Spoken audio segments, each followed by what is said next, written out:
Hello, hello, hello, everybody. I know it's been a minute, right, since I've been live on here. Um, no excuses, just honesty. So, and that's what you guys will get to know from me if you haven't already. I do speak very, very honestly, whether one likes it or not. And if you don't, there's other people that are really good at lying.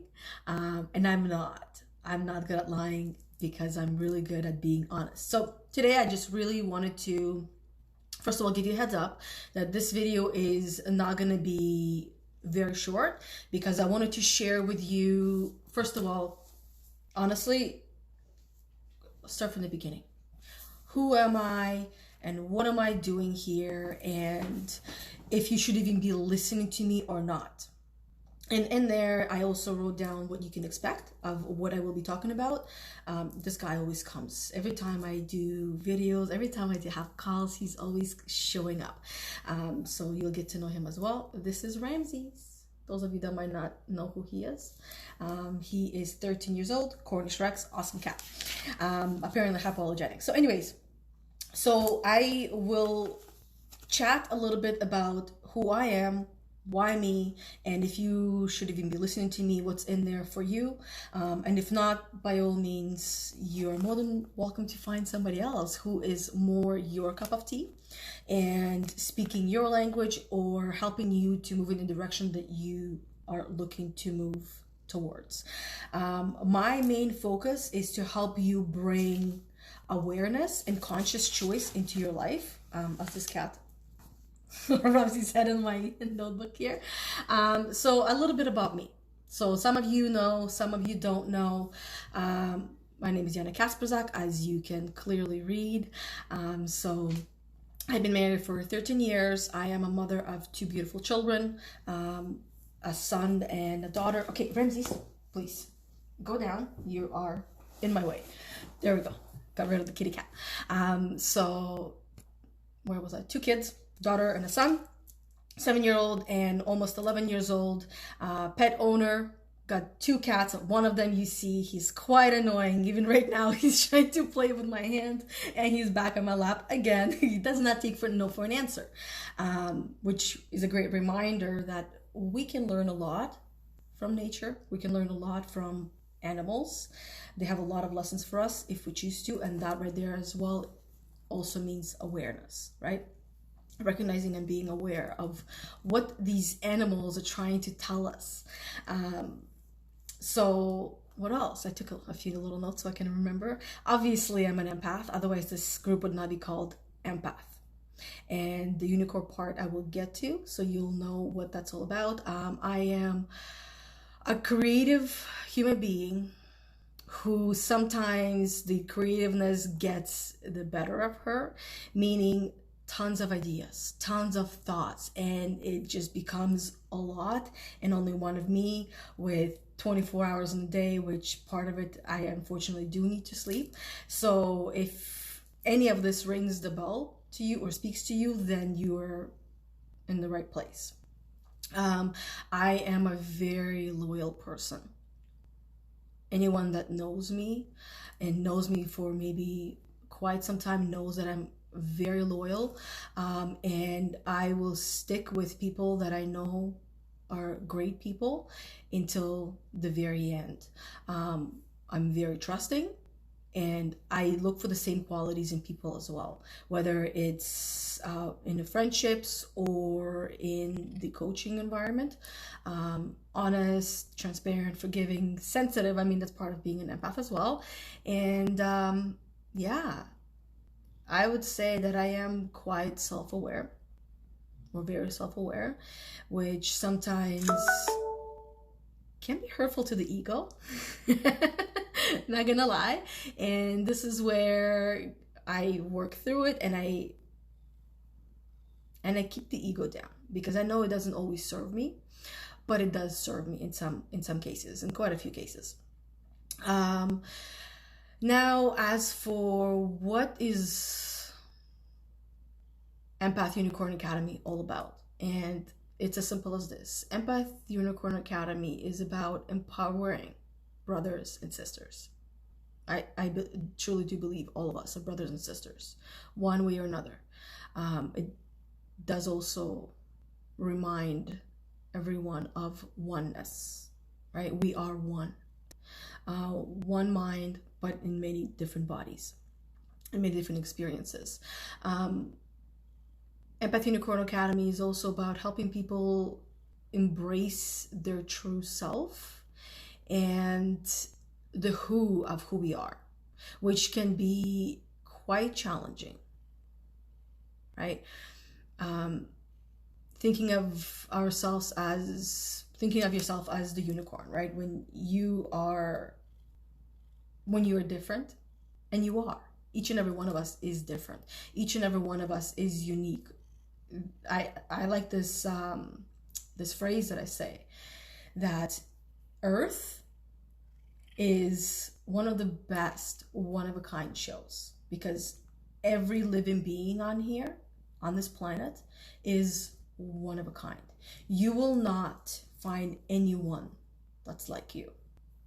No matter how much you might think that someone, your best friend, your family, or anyone you meet might be just like you, they might be similar, but they are nothing like you. So remember that you are one of a kind, and you're supposed to be, right? You're not here to be Yana. You're not here to be, I don't know, whoever you love, right? From your friends or family, you might want to be more like them. It's not that you want to be more like them, it's that you see the qualities that they have and you want to have certain qualities that they have, or certain habits that they have.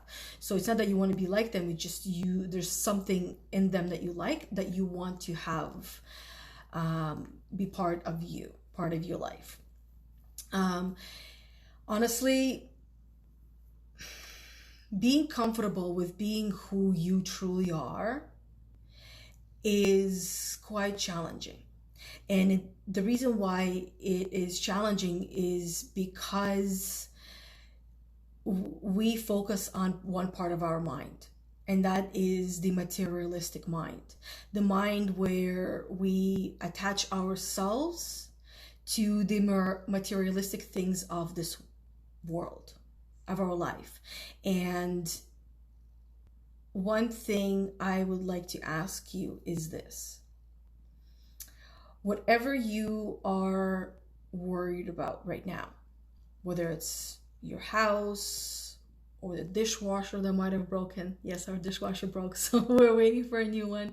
I've been washing dishes by hand for like 2 weeks.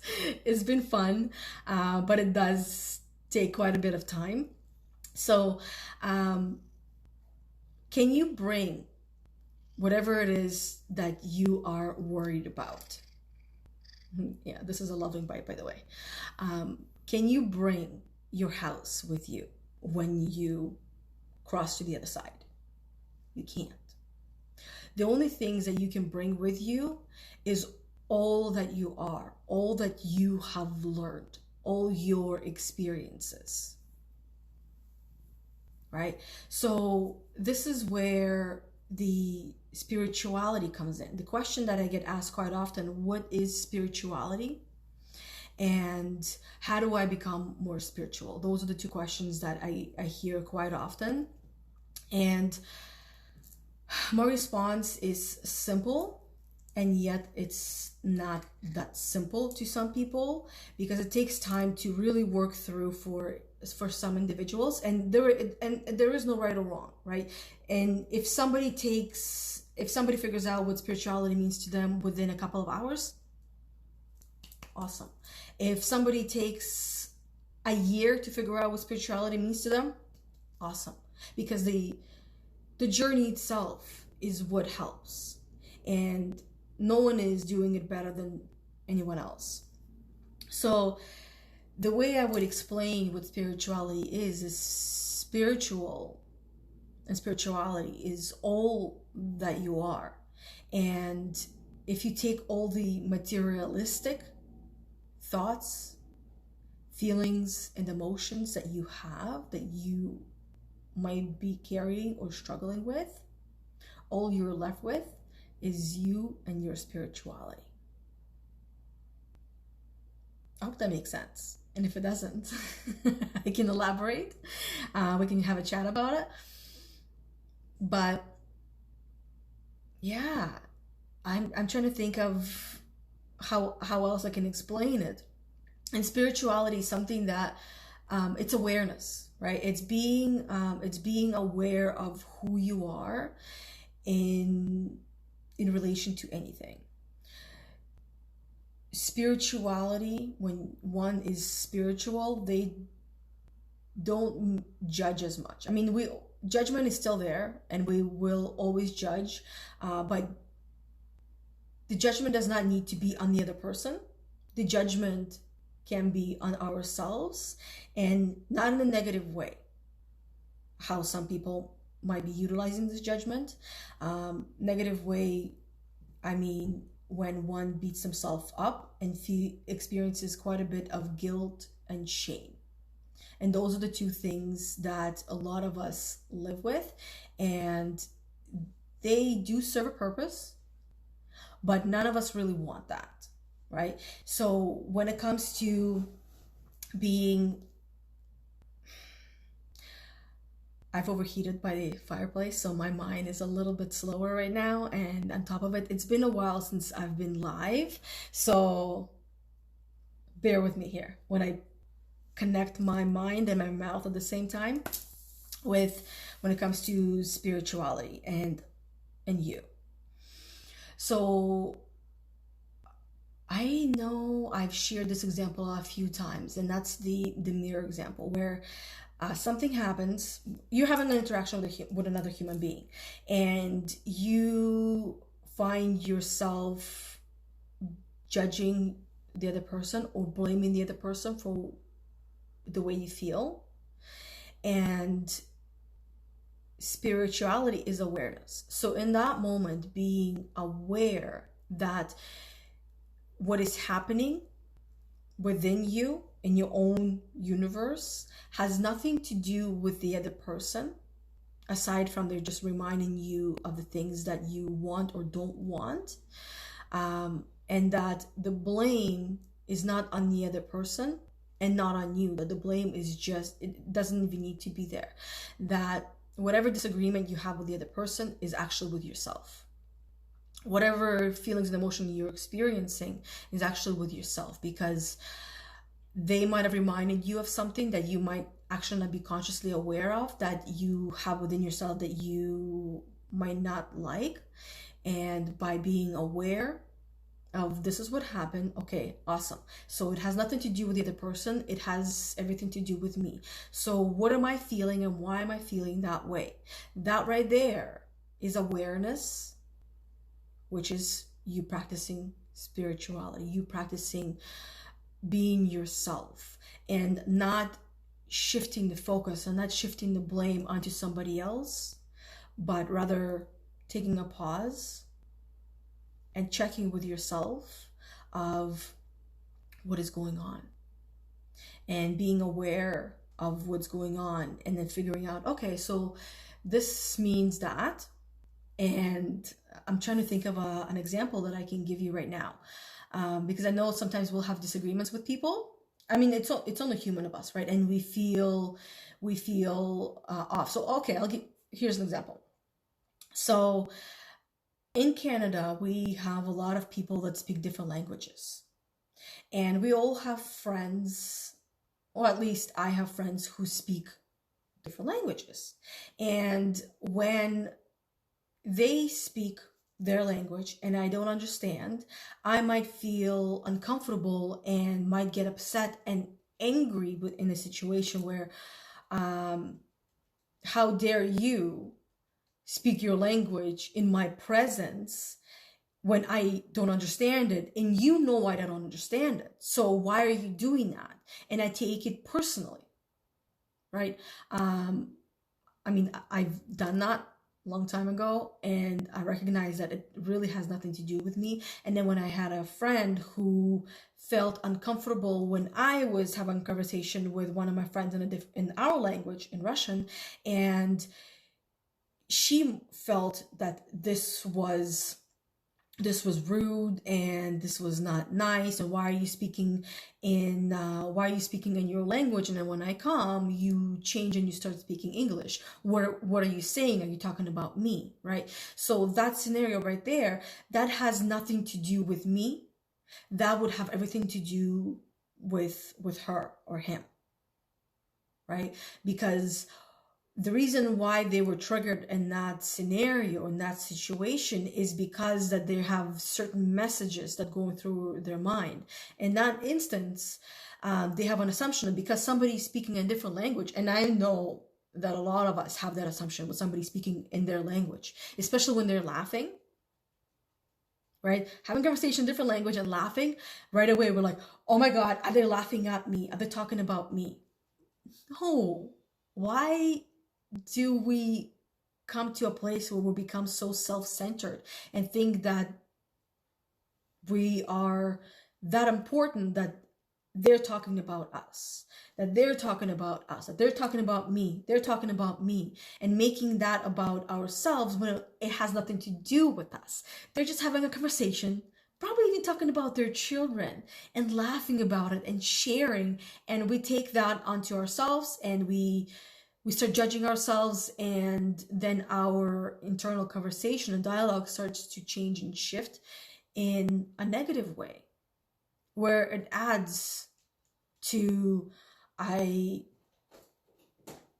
I'm not a good person, or I mean, whatever goes through your mind, right? Everyone is different, and everyone will have different kind of narrative that goes through their mind based on certain experiences that they've gone through, right? In some cases, it might have been true, because I mean, you might have worked with people and then you found out that they were actually talking about you, and this is where this dialogue started happening inside our heads.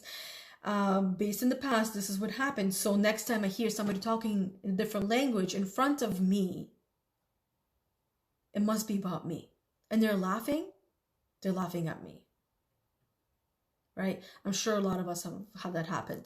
And someone who is back to the spiritual mind and materialistic mind. Someone who is very materialistic minded might think that it has something to do with them, their hair, their makeup, their clothes, their shoes, or maybe they've heard something about them. So there's that. And as someone who is spiritual, they would see that conversation, and they would want to be a part of it, because they would want to know what is so funny that you're talking about. What joke did you tell? What story did you tell? I want to know, right? They would get curious like a child. And the materialistic mind that you have right now, all of us have it. Okay, all of us have it. Even some spiritual masters might still have a little bit of materialistic mind to them, but because they're spiritual and they're aware enough to recognize it and nip it in the butt and shift the focus, right, and move away from that, they've just had a little bit more practice than most of us have. But what materialistic mind you have right now, the dialogue that you have in your mind right now, is not yours. It's not yours. It's the journey that you have been on. It's from everybody else that you grew up around with. We're still growing up. No matter how old we are, we're still growing. We're still growing and maturing and learning.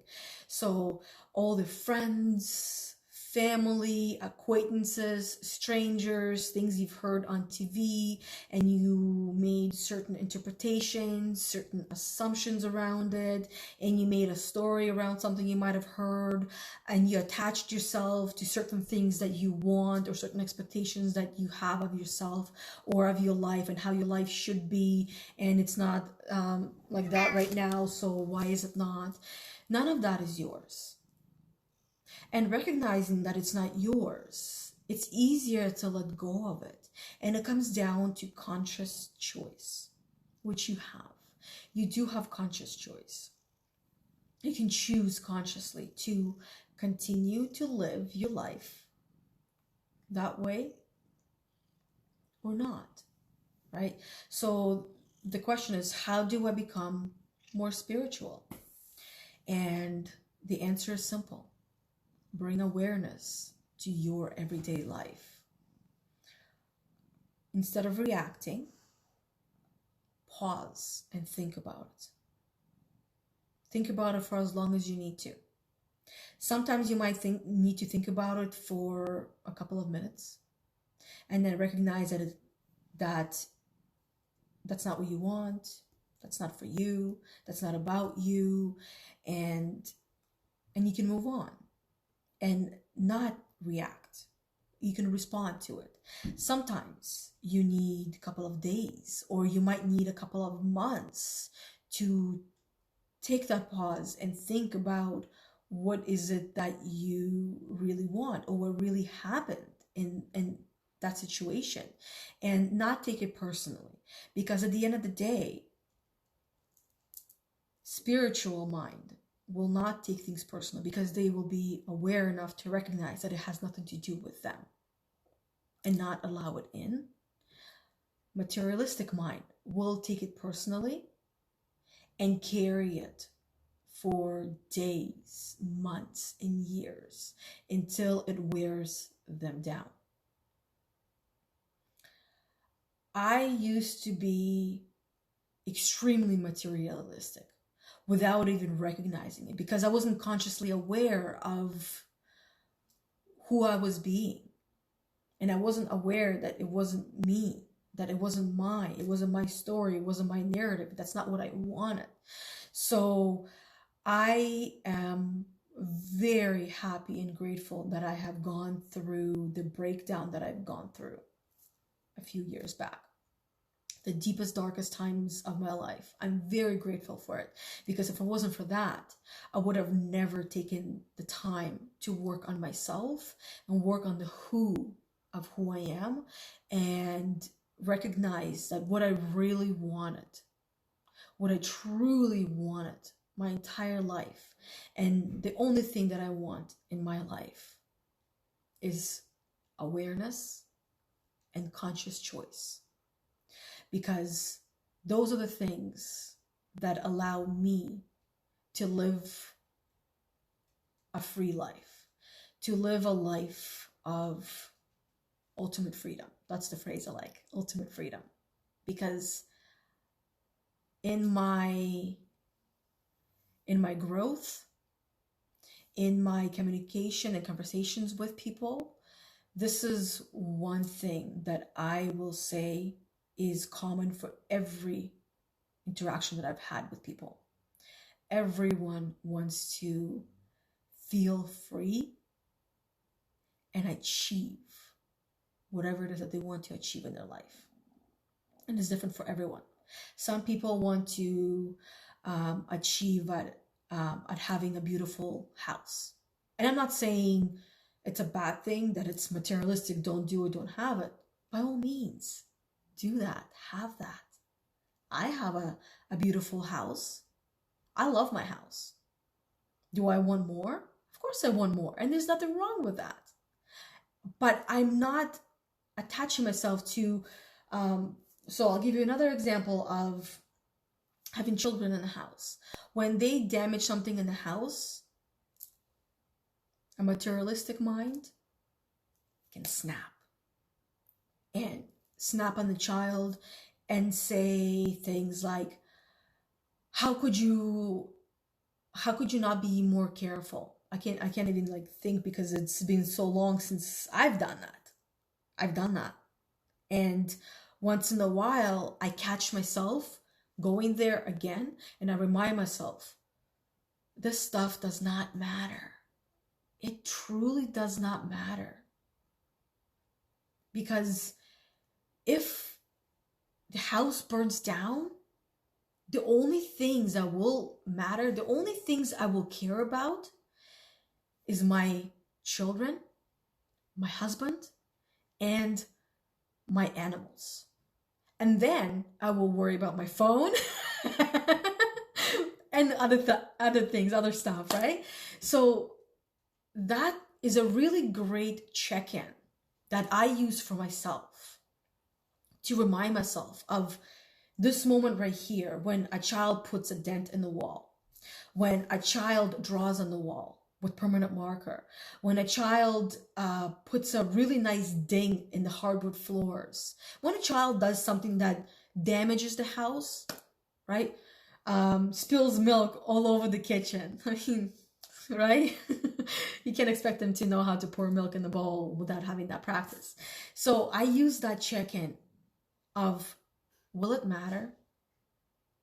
Right? Will this matter in 5 minutes? Will this matter in a day? Will this matter in a month, in a year? No, absolutely not. It will not matter. So why am I wasting my time, which I value, my energy, which I highly value, on something that is not going to matter later, on something that I probably won't even remember later, but the child might? So why would I waste my time, my energy, and drain myself? Because we know that when we're stressed and we get angry, we release a lot of energy and a lot of catabolic energy into ourselves. Catabolic energy, those of you might not know, is the energy that drains us and depletes us, and we feel sluggish and tired, and we just want to sleep afterwards, and we feel drained. So if it's not going to matter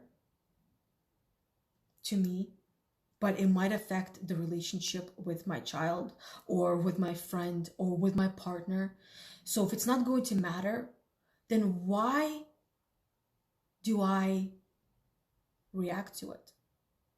Why do I get angry and upset about it? Right? And I don't. I used to. And here's the other thing. Whether you do it outwardly or internally, it doesn't make a difference. It doesn't make a difference, because at the end of the day, you're still releasing catabolic energy into your body that takes years away from you, physically, mentally, and emotionally. Okay? And if it's not going to matter, then why bother? Why bother with it? You know that phrase, pick your battles? I use that phrase with myself and in any interaction that I have with individuals, whether it's my partner, my kids, my friends, acquaintances, clients. It doesn't matter. It really doesn't matter. So picking your battles means take inventory of what is going through your mind that is causing you to feel a certain way, and decide if this is the battle that you want to win, if this is the battle that's worth fighting, if this is the war that's worth fighting. Because I can guarantee you, for the most part, it will not be.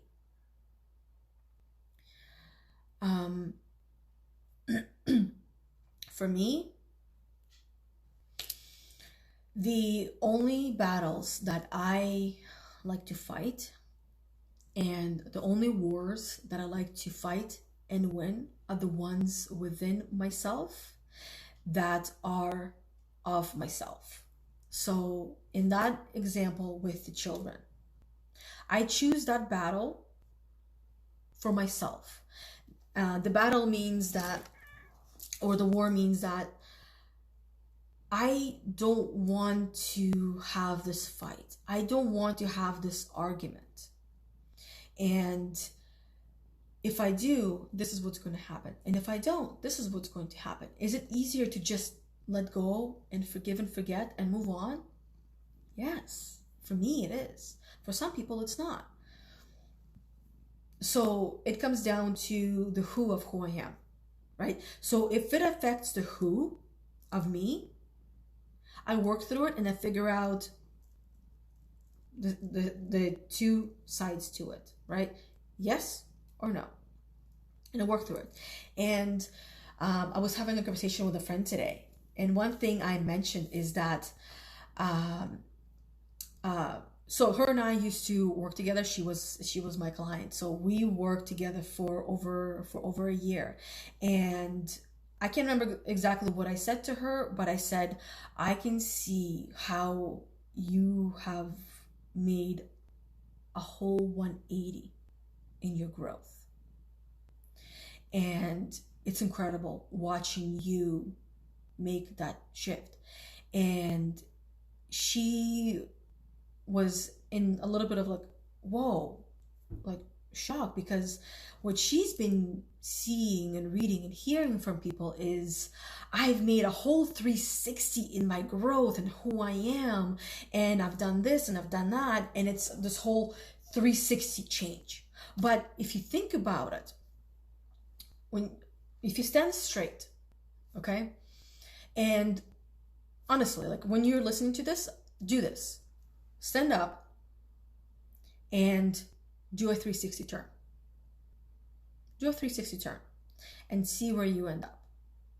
Because I can pretty much guarantee you, you will end up in the same place of where you started, which means that your view and your perceptions have not changed, that your awareness have not changed, that your conscious growth and your conscious choice has not really changed. It's in the same place. But if you're doing 180, you're turning around. This is where do the turn of 180. And then look at what you're looking at. You're looking behind you, not actually behind you, but you're looking from a different place. You have a whole entire new perspective on things. And I know that I have done a 180 in my growth. And as we were having a conversation, I shared with her something that I've only shared with a very, very few people, but I will continue to share this with a lot more people. And this is what it is. Because I think and feel and respond and interpret things a certain way, I assume that everyone else is the same way, which is not necessarily a fair way of looking at things, because by me thinking that way, by me thinking I have no value to add to you, that you already think this way, that there's nothing I can say to help you in your growth. And in saying that, I also know that there is no truth to it. I also know that there are a lot of people that think a different way. And I also know that I'm the only one who thinks, assumes, and interprets life and experiences and situations the way I do, that nobody else does it that way, that it's only me that does it. And that even when sharing all of these things, you will take what you've learned and use it in the way that you would, not in the way that I would. So instead of me just assuming that I don't have anything else to add, I have no value to add to you, I also know that there's no truth to it. From experience and from what I've heard as well, right? And I know a lot of us have similar mentality where if I'm thinking, have a disagreement with someone, have a discussion with someone, and if you're thinking a certain way, that the other person is thinking that same way. And we sometimes don't even recognize that, don't realize that this is what's happening. And this is where the conflict happens as well, internal conflict that happens, where, well, this is how I see the situation. How can you not? How can you not see this situation the way I do? And they can't see it that way because they're not you. And often people get in this mindset where I have to make you understand how I think and how I feel and what you did wrong that made me feel a certain way. And I know some people might not understand this concept because it can take some time to fully understand what that means. But at the end of the day, you are in control of your feelings and emotions. You might not be fully in control of your thoughts. That takes time. But you are in total control of your feelings and emotions. Even if you are in the dark place where you don't feel like you are, been there, done that. And if somebody came to me and said that to me, I'd be like, no, no, no, you don't know what you're talking about. And I get it, and I know. And at that time, you're not in control because you have allowed your passenger to take over. Because the belief in the mind for me was they can do a better job, and I will just sit here and take it, and I'll survive the day. I'll get through this day. Tomorrow will be better. Tomorrow comes and it's not better. And somebody will say something and I will feel bad and I'll have a lot of guilt and shame. I will fight and argue with myself. I'll keep it all in here and I will attack myself and I'll blame myself for everything. And I must have done something wrong to make a person feel a certain way, or they made me feel that way. It's their fault and I blame them. And it took me quite some time to fully understand what it means that I have choice. I have control of my feelings and emotions. We all lose control, right? We lose control, but we can gain control of it. And this is where we go through these trainings that our body puts us through, these exercises that our body puts us through and our mind to help us get to the other side of what we truly want. And that is ultimate freedom. On the other side of pain and struggle and suffering is freedom. And in order for us to get to the other side, we must first understand this side. Feelings and emotions are just flags. You know the white flag that they wave in movies and wars and I give up, I give, right? That's what it is. When we are feeling something, it's a flag. It's a flag that our body is waving saying, pay attention of what's going on. And it's your job and only you can figure out what's happening, what's going on. I know with a couple of my clients in the sessions, they feel and experience certain feelings and emotions, and their body starts to physically hurt, get a headache, feel like there's like a something in the throat and it's stuck, or an arm hurts or something hurts at the back. And I always ask, where are you feeling it? And what does it tell you?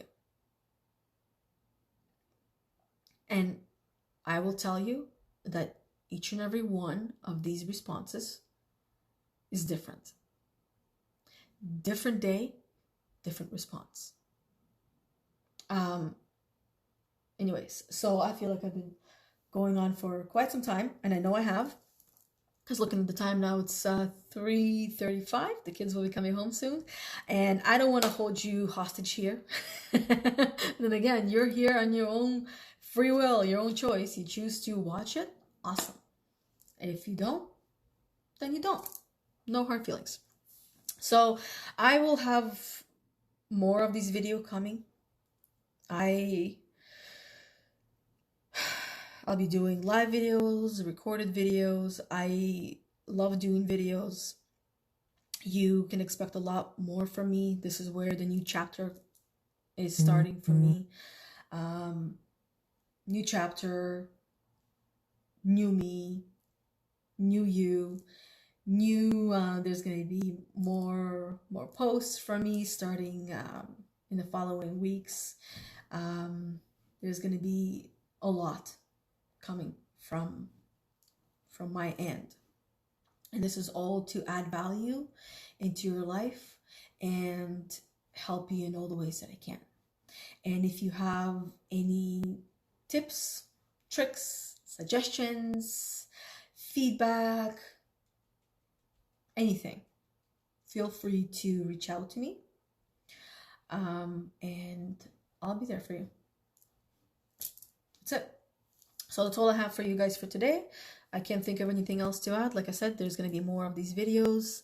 And yeah, I really truly do hope that you walked away with at least one thing today.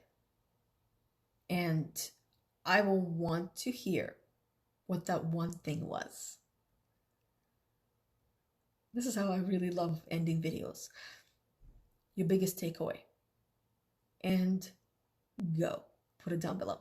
And until then, bye. Thanks for watching.